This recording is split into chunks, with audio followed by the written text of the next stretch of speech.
और मेरठ से व्यापारी का अपहरण हो गया है। खबर आ रही है मेरठ से। बिल्डिंग मटेरियल व्यापारी विशाल का अपहरण हुआ है। झगड़े के बाद कई दिनों से गायब है विशाल। पड़ोसी व्यापारी पर अपहरण का शक जताया जा रहा है। आरोपी को पुलिस ने हिरासत में भी ले लिया है। तो मेरठ से बिल्डिंग मटेरियल व्यापारी का अपहरण, झगड़े के बाद कई दिनों से गायब है विशाल। अब अपहरण की आशंका, पड़ोस में ही जो दूसरा व्यापारी है उसके ऊपर यह आशंका। हिरासत में लिया गया है आरोपी। थाना कंकड़खेड़ा इलाके का मामला। सीसीटीवी और सर्विलांस के जरिए व्यापारी की तलाश में जुटी है पुलिस। निखिल अग्रवाल जुड़ गए हमारे संवाददाता मेरे साथ मेरठ से। निखिल, क्या अपडेट?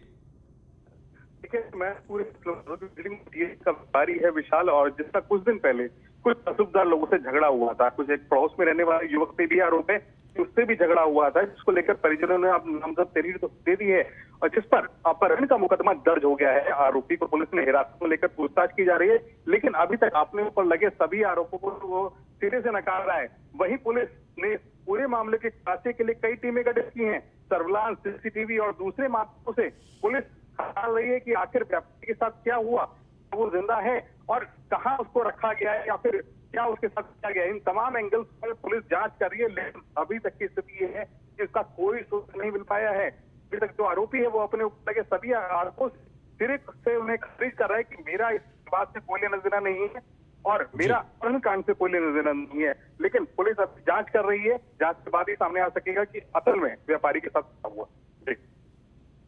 थैंक यू, धन्यवाद निखिल आपका जानकारी के लिए। और वाराणसी से खबर है जहां पर इंस्पेक्टर को गिरफ्तार किया गया है। गैंगरेप का आरोपी पुलिस इंस्पेक्टर गिरफ्तार हुआ है।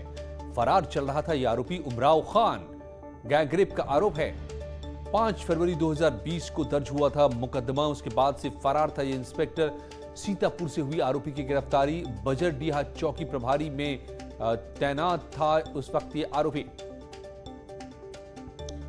तो आरोपी इंस्पेक्टर पर संगीन आरोप, गैंगरेप का आरोप, फरार चल रहा था लेकिन अब गिरफ्तार कर लिया गया है।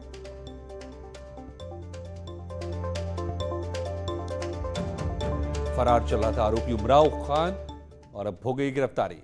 और नोएडा से खबर, सुपरटेक मामले में बड़ी खबर। नोएडा अथॉरिटी ने एसआईटी को भेज रिपोर्ट। अथॉरिटी ने ड्रोन सर्वे की रिपोर्ट सौंपी है। 48 घंटे में शासन को रिपोर्ट सौंपेगी एसआईटी। ये भी सूत्रों के हवाले से जानकारी मिल रही है।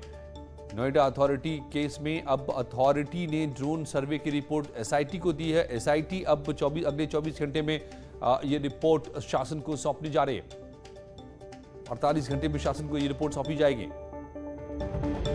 सुप्रीम कोर्ट के फैसले के बाद, जिसमें आदेश दिया गया था इन दोनों टावर्स को गिराने के, उसके बाद से एसआईटी बनाई गई थी।